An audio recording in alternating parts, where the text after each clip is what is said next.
जय हिंद। देश में जब जब बदलाव आए हैं तो विचार से ही क्रांति आई है। विचार क्रांति पैदा करता है। जर्मन दार्शनिक हुए थे मैस्नी, उन्होंने कहा था कि कोई भी व्यक्ति विचार से बहुत बड़ी क्रांति ला सकता है, विचार से ही बदलाव ला सकता है। दुनिया का दौर किसी से छिपा नहीं है।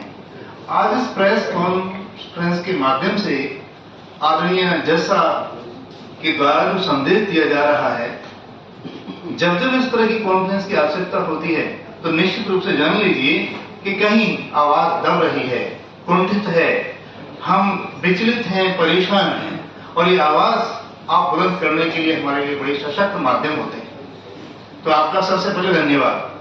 देखिए, बातें बहुत तरह की कही जा रही हैं। मैं बात रखना चाहूंगा कि देश में जितने भी एट्रोसिटीज की घटनाएं घट रही हैं या बाबा साहेब डॉक्टर भीमराव अम्बेडकर की प्रतिमाएं खंडित की जा रही हैं या क्षतिविक्षिप्त की जा रही हैं, इनके पीछे कारण क्या है? आखिर ये मूर्तियां इतने बड़े लंबे पैमाने पर क्या इतिहास में या अखबार की घटनाओं की कोई हेडलाइंस बनती थी? शायद नहीं। ये कुछ दौर है, एक दशक से देखने में आ रहा है कि ये इस तरह के विक्षिप्त मानसिकता के लोग हैं, ये बिल्कुल इनको पसंद नहीं आ रहा है। मैं शुरुआत करूंगा भारत की, यहां से बिल्कुल बैक में, भारत की संसद से। घटना 3 जून 2024 की रात की है और जो हमारे देश को, मीडिया को झकझोरने के लिए काफी है। 3 जून 2024 को पार्लियामेंट के चुनावों का परिणाम घोषित होना था 4 जून की सुबह, और बाबा साहेब की प्रतिमा जो 1969 में पुराने संसद भवन के प्रांगण में स्थापित की गई थी, जो हमारी शोषितों की ही नहीं पूरे वर्ल्ड की, बाबा साहब एक विश्व विभूति थे, इसलिए उनके लिए सम्मान का एक प्रतीक था। बाबा साहब की प्रतिमा को वहां से हटा दिया गया। हम कहेंगे कि हमारे सम्मान को तोड़ दिया गया, मरोड़ दिया गया, गिरा दिया गया। क्यों हटाया गया?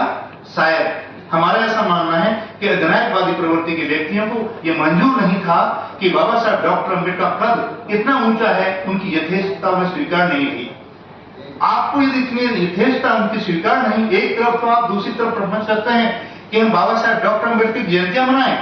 अभी उत्तर प्रदेश सरकार ने और दिल्ली सरकार ने क्या नया तरीका अपनाया कि बाबा साहब डॉक्टर अम्बेडकर की जयंती पर सभी भंडारे करें। आप समझ सकते हैं इसका अर्थ? मुझे नहीं मालूम आप क्या समझ रहे होंगे, लेकिन मैंने जो समझा उद्देश्य था कि बाबा साहब की जयंती पर पार्लियामेंट पर जो करोड़ों का जन सैलाब होता है उसको इकट्ठा होने से रोकने की कोशिश की। तो इस तरह की चालबाजी तैयारी की गई। अब इस तरह से बाबा साहब की प्रतिमा को दुनिया में आप कम नहीं कर सकते हैं। बाबा साहब एक दर्शन थे, जीवित क्रांति के विचार थे। जय हिंद एक क्रांति है, जय हिंद एक हमारे मिशन प्रोडक्टिव सोसाइटी का उद्देश्य है। आज हम कमिटमेंट की बात करते हैं। बाबा साहब डॉक्टर अम्बेडकर ने जितना भी जीवन जिया है वो हर वर्ग के लिए जिया है। आपको अच्छे से याद होगा, संविधान पर कुछ समय पहले कुछ टिप्पणियां की गई थी, तो हमारे पूर्व CJI chief justice of India doctor DY Chandrachud ने भी कहा था कि संविधान उन लोगों की भी रक्षा करता है जो संविधान को नहीं मानना चाहते। तो देखिए, संविधान की आस्था, संविधान की समता, स्वतंत्रता, बंधुत्व, सभी की धारणा को मजबूत और सशक्त करने के लिए प्रोविजन किया गया है। आए दिन देखिएगा, 14 अप्रैल 2024 की घटना है। लखनऊ यूनिवर्सिटी के छात्र जो मोस्टली दलित कम्युनिटी से आते थे, वो बाबा साहब की जयंती का आयोजन करते हैं और एक प्रभात फेरी निकालते हैं यूनिवर्सिटी कैंपस में, और वहीं के जो सवर्ण कम्युनिटी के स्टाफ के लोग थे, कर्मचारी लोग थे, उनको लाठी डंडों से पीटा गया और बाबा साहब की जयंती निकालने से उनको मना कर दिया गया। और यहां तक ही वो शांत नहीं हुए, उन पर झूठे मुकदमे, पीटा भी उनको गया और उनके खिलाफ मुकदमे भी दर्ज कराए गए। आप बहुत सारे इस तरह के केस देखेंगे। सर ने भी गाजियाबाद की मूर्ति की, बाबा साहब की प्रतिमा के खंडन की घटना सुनाई। कितना शर्मनाक तस्वीरें आ रही हैं, चाहे मुरादाबाद कांड हो। अब आप देख लीजिए कि हमारे देश में होने वाली पायल तड़वी, बॉम्बे यूनिवर्सिटी की छात्रा, एक पढ़ाई करना चाहती थी, इसलिए इस तरह के लोगों को स्वीकार नहीं था। हमारा ही दिल्ली पर, यहीं पर दिल्ली में देखिए, सत्यवती इवनिंग कॉलेज का छात्र अक्षय प्रकाश, ये बात 2011 की है, अक्षय प्रकाश इवनिंग कॉलेज का स्टूडेंट था। उसको एक आदत नहीं थी, सिर्फ झुकाकर चलने की आदत नहीं थी, तो वो सिर्फ झुकाकर के चलना नहीं चाहता था, इसलिए जो बड़े लोग थे, या मैं कहूँगा सरमाएदार थे, बड़े ऊंचे बिरादरी से लोग थे, और अक्षय प्रकाश को मार दिया गया। कितनी दूर दिल्ली विश्वविद्यालय के और उसके बीच की दूरी मुश्किल से 7-8 किलोमीटर की दूरी होगी। सेशन चल रहा था, घटना अक्टूबर की है, लेकिन पार्लियामेंट के सेशन में उसकी चीख सुनाई नहीं दी। ये घटनाएं घट रही हैं। मिर्चपुर गोहाना हरियाणा की घटना है। एक छात्रा एमबीए की छात्रा एमबीए करने के लिए निकली थी घर से, केवल इसलिए उसको बड़ी कास्ट के लोगों ने इसलिए मार दिया गया कि एमबीए करने की क्या जरूरत है। तो आज इस तरह की घटनाएं हमारे देश में घटित हो रही हैं। इनके लिए शासन प्रशासन भी जिम्मेदार होगा। साहब के हम आयोजन किए जाते हैं, छात्रों को भी ये सलाह और सीख आदर्श निकाले जाते हैं कि छात्रों की प्रतियोगिताएं कराई जाए। लेकिन आप सिखाना क्या चाह रहे हैं, आप संदेश क्या देना चाह रहे हैं?